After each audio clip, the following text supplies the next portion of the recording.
Le parricide de Léhir, chapitre 5. À Léhir, la réputation du patriarche était certes détestable, telle que le décrivent les voisins aux journalistes. Joseph Ancion, 53 ans, physique robuste, mais ivrogne notoire, que le village voyait régulièrement tituber dans les rues.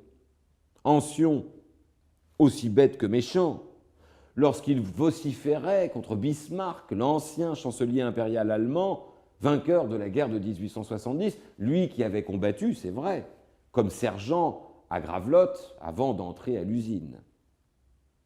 Joseph Ancion, autrefois apprécié, désormais perdu dans l'alcool, depuis qu'il était devenu facteur dans les villages environnants. Et oui, un verre à chaque adresse, bière, vin ou liqueur, parfois les trois, et détourné de moins en moins assuré. Il avait finalement été renvoyé de l'administration des postes pour ivrognerie. Il s'était ensuite essayé à divers petits boulots avant de tenter de s'établir comme marchand de vin.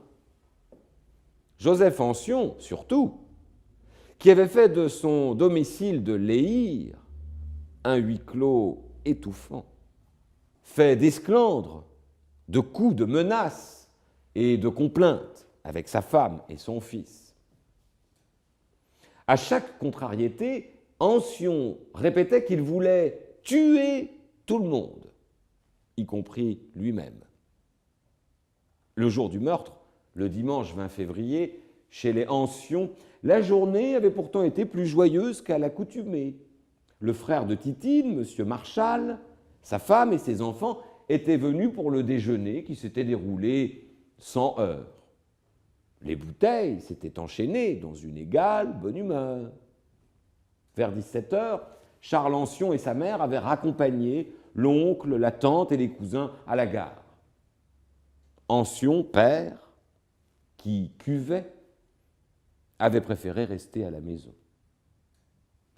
Sur le chemin du retour, Titine et son fils avaient pourtant croisé Joseph dans une rue du village, à nouveau debout, mais toujours aussi saoul, en train de déverser autant sa colère que sa bile, et qui proférait ses habituelles insanités. Jugeant son état trop avancé, ils avaient préféré discrètement l'éviter pour échapper à ces trop prévisibles envolées. Arrivé au domicile, Titine était allé donner à manger aux bêtes, puis s'était rendu à l'église. À son juge, Charles Ancion poursuit son récit. Pendant que sa mère était partie prier, 2 de ses amis étaient passés à la maison. Les 3 compères s'étaient installés dans la cuisine, avaient pris un verre, puis 2. Soudain, ils avaient entendu vociférer le père Ancion, revenu de son escapade nocturne. Il tenait à peine sur ses 2 jambes, mais avait pris à partie les jeunes qui s'étaient alors empressés de quitter la baraque. Charles avait laissé passer quelques minutes, puis, vers 18 heures, avait tenté de rentrer au domicile, mais avait découvert que son père avait fermé la porte à clé. Charles était passé par la fenêtre et avait croisé son père qui s'était allongé dans la chambre du rez-de-chaussée.